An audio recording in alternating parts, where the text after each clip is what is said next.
Doctor ఇది పైన ఉన్నారు. ఇంకా 3 నెలలు ఆ అబ్బాయి అక్కడ ఉంటే చాలు. ఆ తర్వాత అవసరం ఉండదు.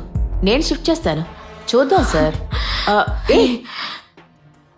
ఎందుకు ఇలా చేసావు? నేను నమ్మే కదా నేను అన్నిటికీ ఒప్పుకున్నాను. కార్తిక, ఏం మాట్లాడుతున్నా? అంటే అందరూ నన్ను మోసం చేస్తున్నారా? నా హస్బెండ్ ఏడి? అంటే ఆయన ఏం చేశారు? ఆయన ప్రాణాలతో ఉన్నారా లేదా చెప్పు. నువ్వు ఒక ఆడదానివే కదా, ఎందుకు ఇలా చేశావు? నాకు నా భర్తే సర్వస్వం. తనతో కలిసి సంతోషంగా గడుపుదాం అనుకున్నాను. తను ఎన్నో కలలు కన్నాడు.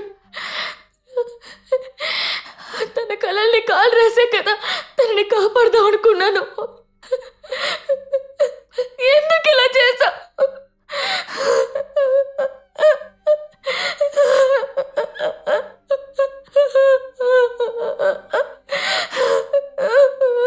కార్తిక, నేను హస్బెండ్ ఇప్పుడు చూసే తీరాలి. అలా జరగలేదంటే నేను మీడియా దగ్గరికి వెళ్ళి ఆ హీరో గురించి మొత్తం అంతా చెప్పేస్తాను. ఇక్కడి నుంచి నేను ఏం జరిగినా సరే పట్టించుకోను. కార్తిక, తొందరపడకు. నీ హస్బెండ్ దగ్గర తీసుకెళ్తానని చెప్పాను కదా. నేను ఇప్పుడు ఆయన్ని చూడాలి, లేదంటే నేను చెప్పిందే చేస్తాను. ఓకే ఓకే, నువ్వు బయట వెయిట్ చేయి. నేను ఇప్పుడే వస్తాను. బస్ స్టాప్ లో వెయిట్ చేయి. నీ వెనకే వస్తాను. వెళ్ళమ్మా, చెప్తున్నాను కదా.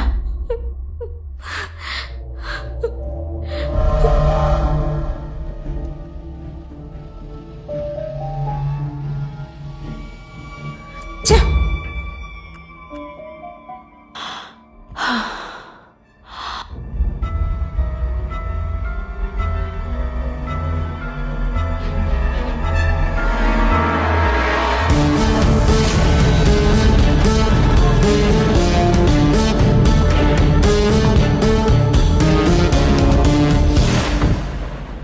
సార్, ఆ అమ్మాయి కార్తిక హాస్పిటల్కి వచ్చింది సార్. తన హస్బెండ్ చూడాలని ఒకటే గొడవ చేస్తోంది. ఇక నేను తనని సంధాయించలేడు సార్. ఏం చేయాలో చెప్పండి. ఏదో ప్రెస్, మీడియా, పోలీసులని భయపెడుతోంది సార్. మేడం, మీరేం చేస్తారంటే మీ హస్బెండ్ చూపిస్తానని చెప్పి అమ్మాయిని తీసుకొని డైరెక్ట్ గా నా గెస్ట్ హౌస్కి వచ్చేయండి. నేను దానికి అర్థమయ్యేలా చెప్తాను. ఓకే, వస్తున్నా.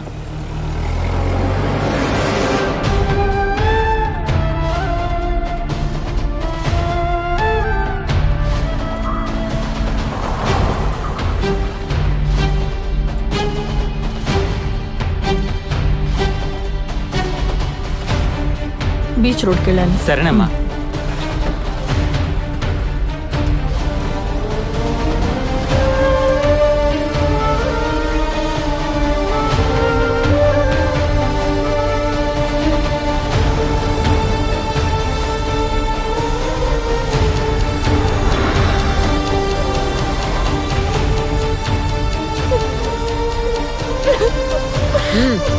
కూర్చో.